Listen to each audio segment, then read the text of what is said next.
శరద్ పవార్ ఆరోగ్యం క్రమంగా కుచించుకుపోతోంది.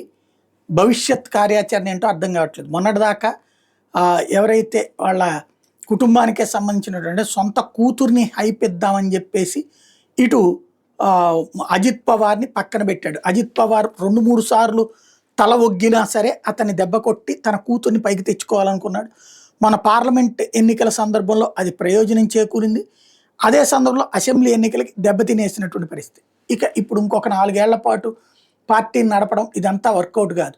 కాబట్టి ఇప్పుడు అజిత్ పవార్ నేతృత్వంలో కంటే ఈవెన్ కోర్టు కూడా శరద్ పవార్కి కాదని చెప్పేసి అజిత్ పవార్కి నేషనల్ కాంగ్రెస్ పార్టీ ఎన్సీపీ గుర్తు పార్టీ పేరు కేటాయించినటువంటి నేపథ్యంలో శరద్ పవార్ ఎన్సీపీని తీసుకొచ్చేసి అజిత్ పవార్ ఎన్సీపీలో కలిపేందుకు అడుగులు పడుతున్నాయి.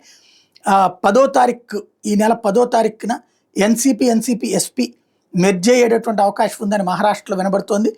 వాస్తవానికి మహావికాస్ అఘాది ఏదైతే వీళ్ళ ముగ్గురు అంటే శివసేన ఉద్ధవ్ థాకరే, ఎన్సీపీ శరద్ పవార్, కాంగ్రెస్ పార్టీ కలిసి ఉంది. ఇందులో నుంచి ఇప్పుడు ఎన్సీపీ శరద్ పవార్ వెళ్ళిపోయేసి వాళ్ళ పార్టీ ఇటు దీంట్లో జాయిన్ అయిపోతే అప్పుడు కథ మారేటటువంటి అవకాశం ఉంటుంది. అప్పుడు వీళ్ళిద్దరే మహాగఠబంధన్ అవుతారు, శివసేన ఉద్ధవ్ థాకరే ప్లస్ కాంగ్రెస్ పార్టీ.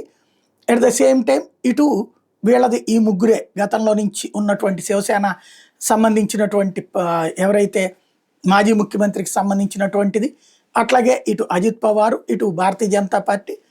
వీళ్ళ దానికి 300 సంఖ్య పార్లమెంట్ సభ్యులు ఇప్పుడు 292-93 ఉంది ఎన్డీఏ కూటమికి. ఇందులో నుంచి 7గురు మొన్న ఎంపీలుగా గెలుచున్నారు కాబట్టి వాళ్ళు కూడా జాయిన్ అయితే 300 అవుతుంది. At the same time Ajit పవార్ని నమ్మడానికి వీల్లేదు, భవిష్యత్తులో కూడా ప్రమాదం సృష్టించే రకమే.